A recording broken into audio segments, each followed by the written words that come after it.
Lesson 4.6 on the mean value theorem. The word mean stands for the word average. So two things we're trying to accomplish today.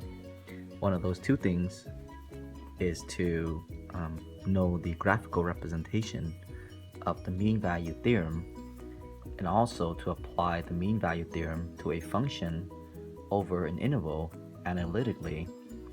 And also a third thing is to apply the mean value theorem to a table of data. So here is the formal definition of the mean value theorem. This is one of the most important theorems in AP Calculus. It says this. It says, given a function that is continuous and differentiable, meaning that the derivative exists everywhere. Another way to interpret differentiable is that the function will be a very smooth function. In other words, there are no corners. Then there exists at least one value c in AB such that the derivative is the same as the average.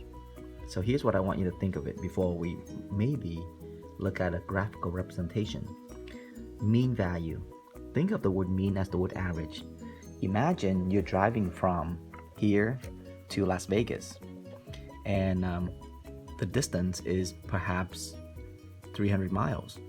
Took you 6 hours to get there. If you take 300 divided by 6 hours, then you will see that your speed is 50 miles an hour. Okay, 300 miles divided by 6 hours, your speed is 50 miles per hour on average. So you drove 50 miles per hour on average to get to your destination, which is 300 miles away. The mean value theorem says that during that 3 hours, there is at least one time where you're driving at exactly 50 miles per hour. That's what the mean value theorem tells us. Okay, so this is the change in the distance over the change in time. This is like an average. This is an average, which we call it the mean. But the mean value theorem tells us that there is one time, there's at least one time,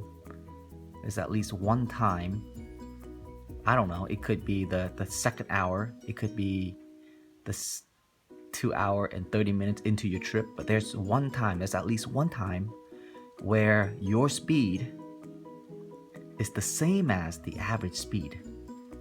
That's what it's telling us, okay? Here's a graphical representation of it. If we look at the mean value theorem graphically, then when we do f of b minus f of a over b minus a, we're looking at the slope or the secant line of this graph. And remember that as you're traveling perhaps from here to Vegas, you're not going to drive at a constant speed.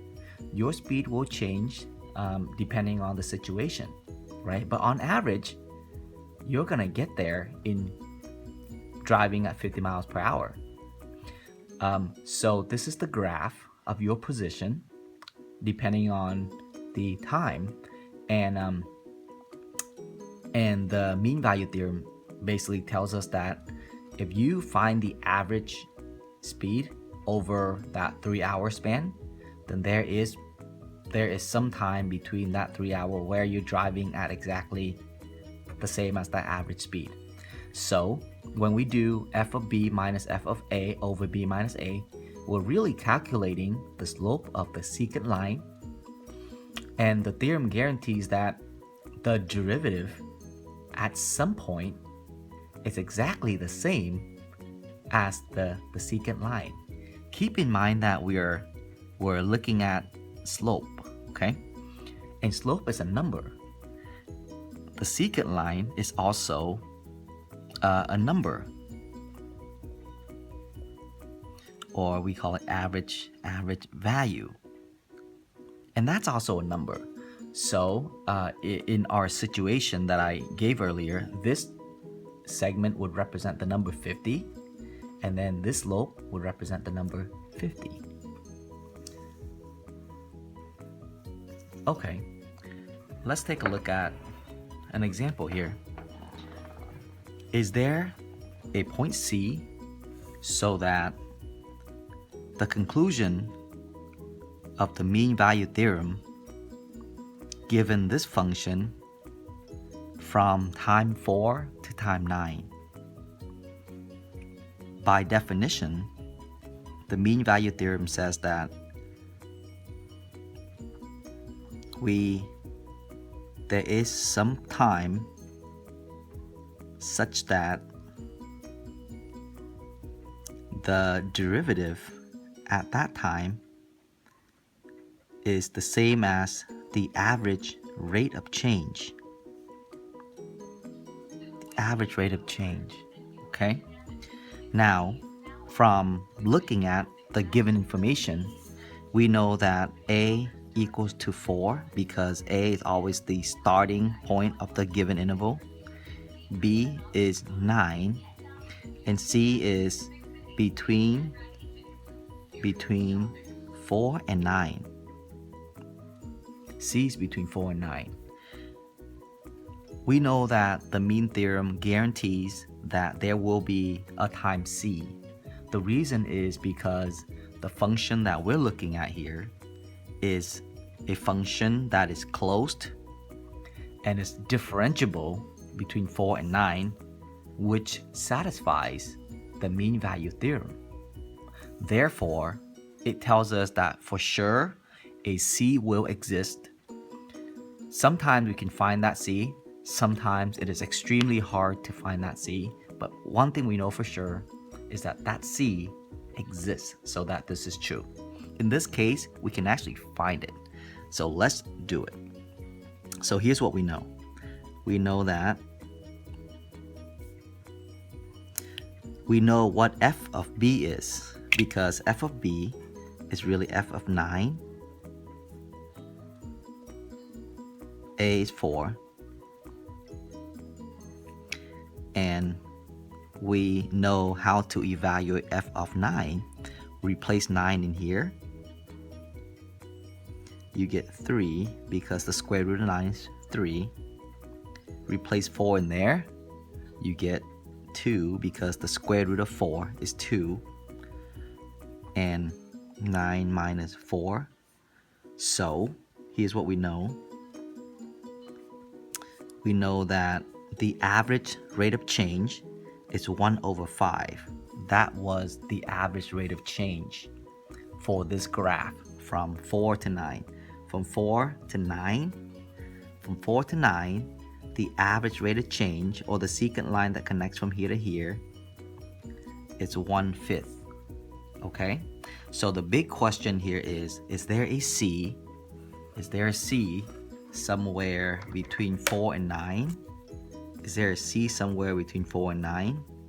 So that the slope at that C is also 1/5. We begin to find that C by doing what I just did. Okay? And then we were looking for the C. So to look for the C, we need to, the next process is to find the derivative of the given function. From now, you should know how to quickly find the derivative of a root x function, which is that. Okay, in step 3, we want to set this statement. So here's what we do. We want to know f prime at c is equal to 1 over 2 rad c, because if this is the derivative function, if I were to replace c in here, then I would replace c in there. Okay, and then we know that f prime at c is 1/5, so we replace the f prime at c with 1/5.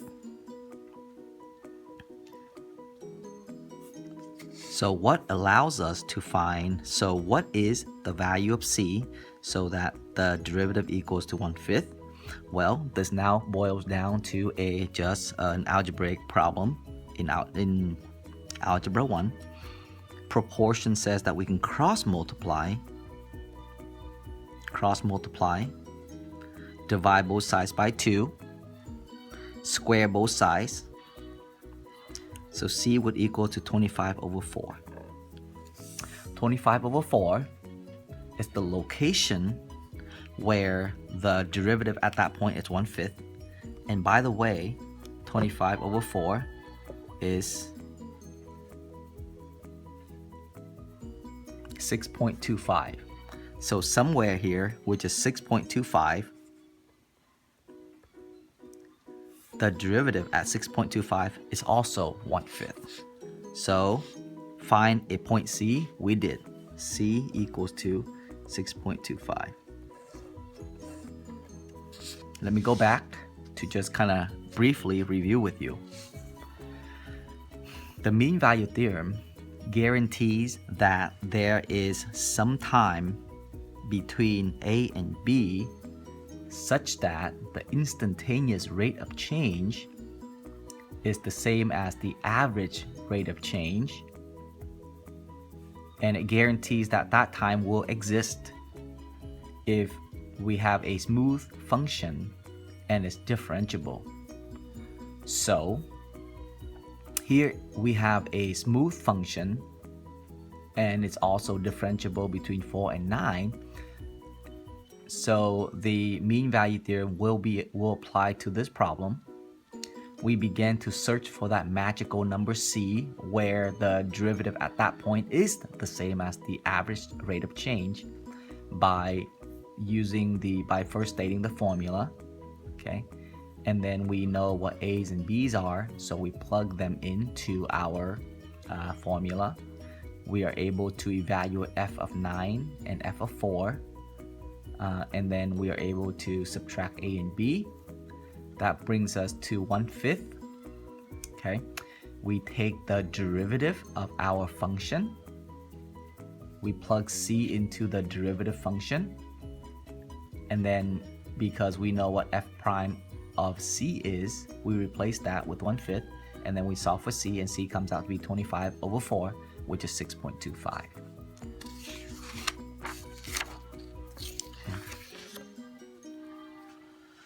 All right, here's another one. Find the point C in the interval 1, 3, where the slope of the tangent line equals to the slope of the secant line on the graph on the graph of x cubed. So we begin by writing down the mean value theorem. The mean value theorem says that the derivative is equal to the change in the given interval over the change in time. Now, x cubed is a function that looks like this. Between 1 and 3, it is a smooth function, so the mean value theorem will apply. That is one of the things you really need to check. Step 2, we're going to go ahead and identify what a's and b's are. So a is 1, b is 3, and c is between 1 and 3. Okay, so c will be a number somewhere here. I don't know, but I have to find it. C is a number between there, so that the line tangent to C, the line tangent to the graph at C, is parallel to the secant line between 1 and 3. Parallel means they're gonna have the same slope. All right, so now we go ahead and we plug it in. The only thing we don't know in step 2 is we don't know C until the very end, because that's what we're trying to find.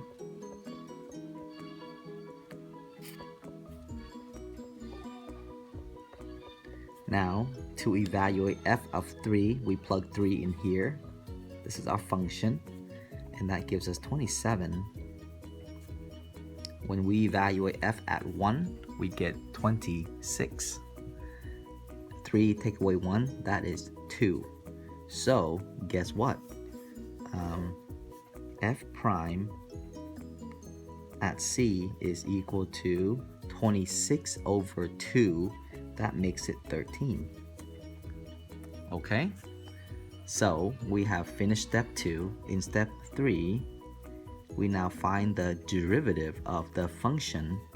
So, the derivative of the function is 3x squared, and we evaluate the derivative at C, and that's going to give us C squared. Now we know that f prime at C is 13, so we replace that with the number 13.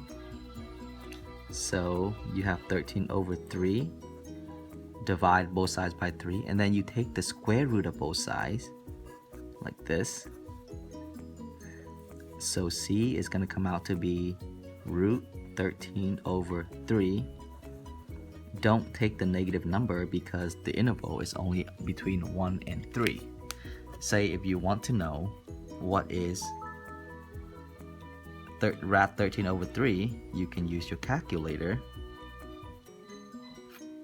and you're gonna get 2.08, which is clearly between 1 and 3. Okay, awesome. So here we have accomplished two of our goals. We explained the graphical representation of the mean value theorem. We applied the mean value theorem to a function over an interval. And now in the last step, the last thing we're gonna do is we're gonna apply the mean value theorem given a table. So here is the table.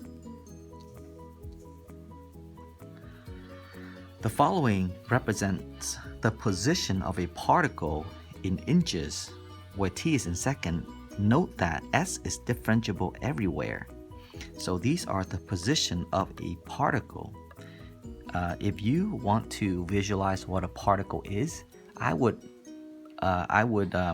tell you to visualize the movement of an ant in one direction or on a number line. In other words, the ant can only move like forward and backward, forward and backward. Okay, that's a position. That's a particle moving. So here's the question. Here we know that the particle began at position 2. The particle 1 second later, the particle is now at position 5. 3 seconds later, it is at position 6. 4, 9, 6, 11. Say if you would like to look at the graph of its movement, you actually can. So I didn't expect to draw a position graph for you, but that just came across my mind, and it happens to be a really good idea. Here's the time. Here is the position. Okay, we can model the movement by a graph or table. Start with 0, 1, 3, 4, and 6. 1, 3, 4, and 6. Position 2, position 5, position 6, 9, and 11. Ran out of room there. So it began at 0. It began at 0, 2, and then it climbs to 1, 5, and then it went from 3 to 6, 4 to 9, 6 to 11. Okay, so if you were to connect, it is like this. Oh, and by the way, when they say that S is differentiable right here, that means that the movement of the particle can be described by a smooth function. So try to draw a smooth function. I don't know how it is. I don't know the exact graph, but I can try to draw a very smooth function, okay? Because it is supposedly smooth. So that's what I'm gonna do. I'm gonna try to draw it so that it is really smooth. So here is the big question. Is the particle ever at exactly 7 inches? Explained. Well, we know that the particle, when it is at position 3, it is 6 inches. When it is at position 4, when it is at time 3, it is 6 inches in position. When it is at time 4, it is 9 inches in position. So for sure, before it gets from 6 to 9, it has to cross 7. It has to cross 7, right? So for sure, there will be a time between 3 and 4 such that the particle reach position 7. Now, this is actually not the mean value theorem. Okay? This is not the theorem that we talked about. This is just using common sense. But that common sense that we use is related to a theorem that we have discussed about in the previous unit. This is called the intermediate value theorem, if you remember. So, explain. By the intermediate value theorem, it guarantees that there will be a time between 3 and 4 such that what? Such that the call it C, such that the position at that time equals to 7, since S at 3 is equal to 6 and S at 4 is equal to 9. Okay, so the intermediate value theorem guarantees that the function will take on every value between time 3 and 4. And for sure, we know that it's going to have to take on 7. So I know that this might have been a while, but it's called the intermediate value theorem. Is the particle ever traveling at a velocity of exactly 3 feet per second? Explain. Is it ever traveling at exactly 3 feet per second? Okay. So here are the positions of the particle. We know that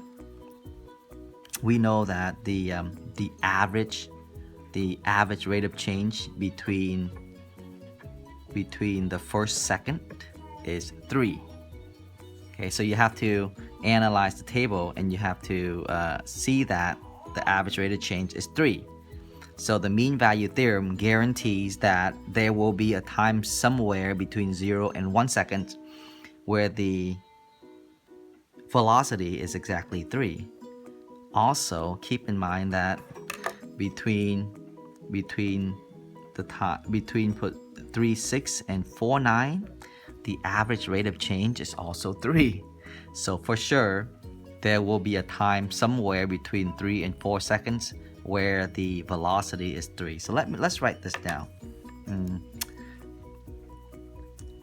The mean value theorem guarantee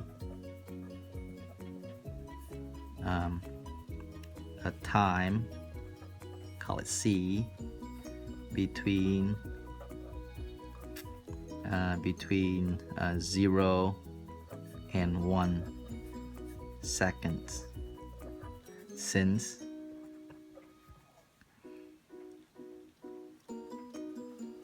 if you look at their change, since 5 minus 2 over 1 minus 0 is equals to 3 over 1.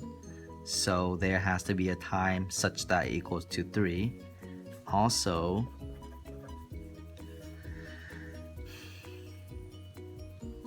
between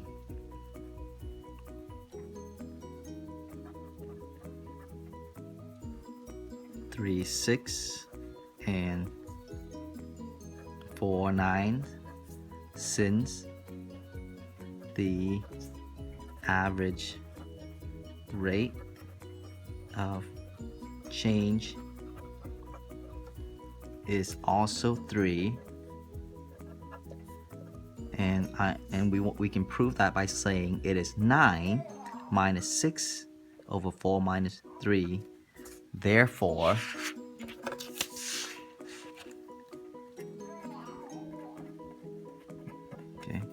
there is also a time